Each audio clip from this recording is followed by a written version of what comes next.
Have you ever wondered why your grocery bill keeps climbing each week? It's not just your imagination. The cost of living, particularly the cost of food, is surging in the United States. The numbers are telling a story that's hard to ignore. Food prices have been on an upward trend, but it's not just the price tags on grocery store shelves that have been causing concern. An alarming 30% spike in delivery fees has been making headlines, and it's hitting consumers right where it hurts, in their wallets. Imagine, every $100 grocery order now comes with an additional $30 tagged on just for delivery.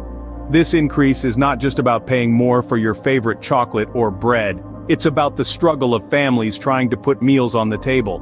It's about the elderly on fixed incomes who are having to choose between essential medications and food. It's about the student who may have to skip a meal to afford textbooks. And it's not just consumers feeling the pinch. Restaurants, already grappling with the challenges of a post-pandemic world, are now dealing with the double whammy of rising food costs and delivery fees. This crisis has even caught the attention of the Department of Homeland Security, leading to an urgent call for stockpiling. The government's recommendation to stockpile food is not a measure typically associated with the world's largest economy. It's a step that underscores the severity of the situation and the potential implications if this trend continues. But what exactly is driving this price explosion? Let's delve deeper. To understand the price surge, we must first examine the factors contributing to it. Now let's delve into the factors leading to the increased food prices. First, we have inflation. As renowned investor Jeremy Grantham has pointed out, long-term inflation risks are a reality due to climate change and demographic shifts. This inflation seeps into the cost of raw materials, which then trickles down to the price tags on our food items. Next, we're grappling with supply chain disruptions. From pandemic-induced shutdowns to weather-related interruptions, these disruptions have created a ripple effect. It's a classic case of the domino effect. When one link in the chain stumbles, the entire system feels the pinch. But the story doesn't end there. Demand, as always, plays a significant role. With more people opting for home deliveries during the pandemic, the demand for food has skyrocketed.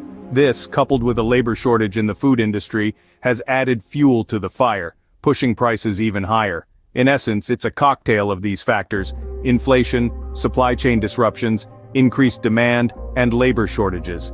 Each contributing its part to the equation, they collectively result in the price surge we're witnessing today. And let's not forget the wisdom of experts in the field. They've been ringing alarm bells, warning us of an ominous economic downturn. The likes of Jeremy Grantham are urging caution and advising us to brace for surprises. So, given these factors, what can we expect in the future? Well, the crystal ball may be murky, but we can certainly make educated guesses based on the information at hand. So stay tuned as we explore what these rising food prices could mean for our future. Many are wondering, is there an end in sight to these rising food prices?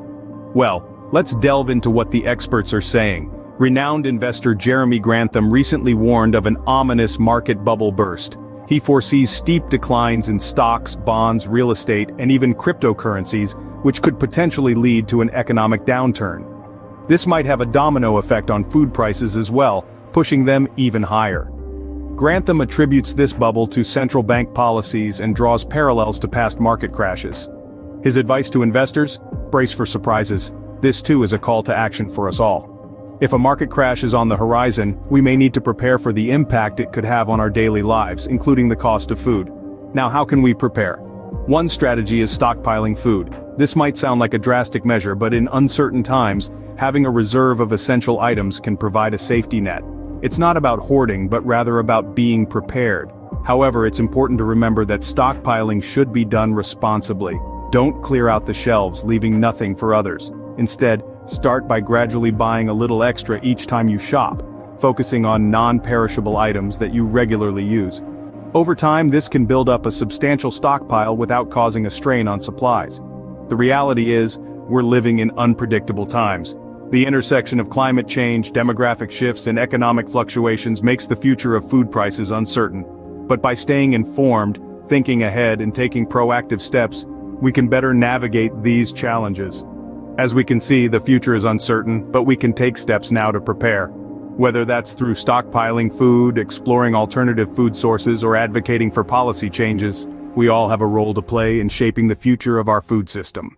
In the midst of this crisis, could lab-grown meat be our saving grace? Let's dive into this exciting and somewhat controversial topic. Lab-grown meat, also referred to as cultivated meat, is a rapidly growing industry that aims to change the way we consume animal-based products. Imagine enjoying your favorite steak or burger, knowing that no animal was harmed or even involved in its production. Sounds like a sci-fi movie, right? But this is becoming a reality. Companies such as IV Farm Technologies are leading this charge, using bioreactors to grow animal cells and create meat products without the need for traditional livestock farming. This process has the potential to significantly reduce the environmental impact of meat production, addressing sustainability and ethical concerns. It's a promising solution, especially when considering the current food price explosion and its impact on our wallets and lives.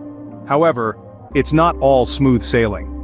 The industry faces immense challenges, such as regulatory approval and consumer acceptance. There's a question mark over whether people will be comfortable eating meat grown in a lab. Additionally, scaling up production to meet demand and reduce costs is a significant hurdle that these companies need to overcome. Despite these obstacles, the sector has experienced a surge in funding and interest. This indicates that there's a growing momentum towards a more sustainable and ethical future of food production.